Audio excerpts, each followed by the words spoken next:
नमस्कार दोस्तों, मेरा नाम है शिवम पांडे। आज मैं आपको बताने जा रहा हूँ कि गोवर्धन पर्वत को भगवान श्री कृष्ण ने उठाया था द्वापर युग में, लेकिन उनसे पहले हनुमान जी ने भी गोवर्धन पर्वत को उठाया था। क्यों उठाया था ये जानने के लिए आप वीडियो को जरूर पूरा देखें। त्रेता युग में भगवान श्री राम, भाई लक्ष्मण, सुग्रीव सहित वानर सेना जब श्रीलंका जा रहे थे, यानी लंकापति राजा रावण के पास जब जा रहे थे माता सीता को लेने के लिए, तो उस समय उन्हें सेतु का निर्माण करना था। सेतु के निर्माण के लिए बहुत अधिक से अधिक पत्थर चाहिए थे। सभी वानर सेना शिलाएं और पत्थर लेकर आ रहे थे। इसी बीच हनुमान जी ने सोचा कि क्यों ना मैं कहीं से बड़ा पर्वत लेकर आऊं और उसमें ज्यादा से ज्यादा पत्थर निकले। जब वो उत्तराखंड में गए, वहां पर उन्होंने देखा सबसे अच्छा और विशाल पर्वत कौन सा है, तो उन्होंने गोवर्धन पर्वत को उठाने की चेष्टा की। तो उसमें से एक आत्मा प्रकट हुई। कहा जाता है कि पहले पर्वतों में भी आत्मा होती थी, इसीलिए गोवर्धन पर्वत में से एक आत्मा प्रकट हुई। उनका नाम था गिरिराज। उन्होंने कहा, हे वानर, मुझे तू कहाँ लेकर जा रहा है? तब हनुमान जी नमन करते हुए कहने लगे, मैं सेतु के निर्माण के लिए आपको लेकर जा रहा हूँ। तो गिरिराज ने कहा कि सेतु का निर्माण कहाँ हो रहा है? सेतु का निर्माण। तब हनुमान जी ने कहा, मेरे प्रभु श्री राम माता सीता को लेने के लिए लंका जा रहे हैं, जिसलिए उनको सेतु का निर्माण करना पड़ा। सेतु के निर्माण के लिए मुझे पत्थर चाहिए, इसीलिए मैं आपको लेकर जा रहा हूँ। जब गोवर्धन पर्वत को पता चला कि प्रभु श्री राम जी के पास जाना है, तो उनके स्पर्श करने को मिलेंगे मुझे, तो वो तुरंत ही तैयार हो गए।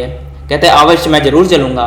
तब हनुमान जी ने अपना विशाल रूप धारण किया और उनको लेकर चल पड़े। रास्ते में ही उनको पता चल गया कि सेतु का निर्माण हो चुका है। जब उनको पता चला सेतु का निर्माण हो चुका है, तब प्रभु श्री राम जी ने कहा कि जो भी जहां से पर्वत और शिलाएं लेकर आ रहा है वो वहीं पर जाकर उसे रख दे। तब हनुमान जी ने गोवर्धन पर्वत को वहीं पर स्थापित कर दिया। लेकिन गोवर्धन पर्वत में से गिरिराज जी की आत्मा प्रकट हुई। हनुमान जी से गोवर्धन पर्वत ने कहा, हे भक्तराज, तुमने ना मुझे प्रभु के स्पर्श करवाए और ना ही मुझे वहां का छोड़ा जहां मैं पहले था। तब हनुमान जी ने गोवर्धन पर्वत यानी गिरिराज जी से वचन देते हुए कहा कि मैं तुम्हें प्रभु के जरूर स्पर्श करवाऊंगा और प्रभु के दर्शन तुम्हें अवश्य होंगे। ये कहकर हनुमान जी वहां से चले गए। जब हनुमान श्री राम जी के पास पहुंचे, भगवान श्री राम जी ने हनुमान जी से कहा कि मैं तुम्हारा वचन नहीं टूटने दूंगा। मैं जब द्वापर युग में कृष्ण के रूप में अवतार लूंगा, तब मैं उस समय गोवर्धन को अपना स्पर्श जरूर कराऊंगा।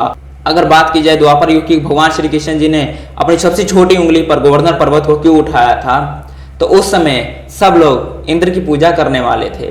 द्वापर युग में जब ब्रिजवासी इंद्रदेव की पूजा के लिए सामग्री इकट्ठी कर रहे थे, तो भगवान श्री कृष्ण जी ने अपने पिताजी नंद बाबा जी से कहा कि पिताजी ये सब लोग क्या करने जा रहे हैं। तब नंद बाबा जी ने भगवान श्री कृष्ण जी से कहा कि पुत्र, ये सब लोग इंद्रदेव की पूजा के लिए सामग्री इकट्ठी कर रहे हैं, इंद्रदेव की पूजा अर्चना के लिए। तब भगवान कृष्ण जी ने नंद बाबा जी से पूछा कि आखिरकार इंद्रदेव की पूजा क्यों की जाती है। नंद बाबा जी ने कहा कि जब इंद्रदेव जी वर्षा करते हैं तो उसी से हमें अन्न मिलता है और गायों को चारा मिलता है और सब लोगों को पानी मिलता है। जब नंद बाबा जी की बातें सुनी, तब कृष्ण जी कहने लगे, तो इसमें इंद्रदेव की पूजा करने की क्या बात है? अगर पूजा ही करनी है तो हमें गोवर्धन पर्वत की करनी चाहिए, क्योंकि वहां से हमें घास मिलती है, जिससे हमारी गाय खाने के बाद हमें दूध देती हैं, और गोवर्धन पर्वत के कारण यहाँ पर वर्षा होती है, जिससे हमें अन्न प्रदान होता है। यह सुनने के बाद पूरे ब्रिजवासियों ने गोवर्धन की पूजा करनी शुरू कर दी। जब इंद्रदेव को ये बात पता चली तो वो बहुत ज्यादा क्रोधित हुए।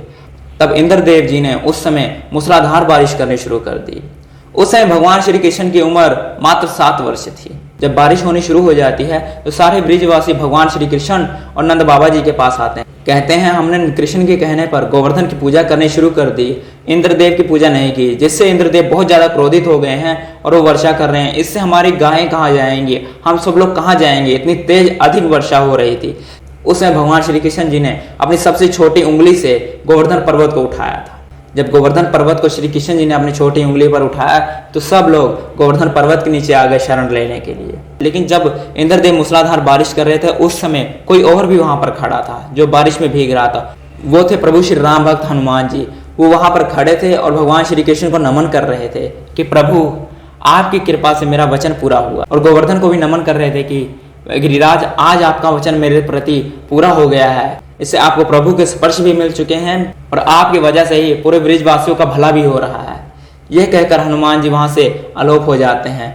और उसी समय जब इंद्रदेव लगातार बारिश कर रहे थे, तो उनको जब पता चला कि भगवान श्री कृष्ण विष्णु के अवतार हैं, तब उन्होंने गलती की क्षमा मांगी। क्षमा याचना करते हुए उन्होंने बारिश बंद करवाई। भगवान श्री कृष्ण जी ने जब गोवर्धन पर्वत को 7 दिन लगातार बारिश होने के बाद जब नीचे रखा तो उसके बाद सब लोग श्री कृष्ण जी की जय जयकार करने लगे। इसी पुरानी कथा के बाद हर साल दीपावली के अगले दिन गोवर्धन पूजा की जाती है। अगर आपको वीडियो अच्छी लगी तो वीडियो को लाइक और चैनल को सब्सक्राइब कर देना और कमेंट सेक्शन में अपना सुझाव जरूर देना।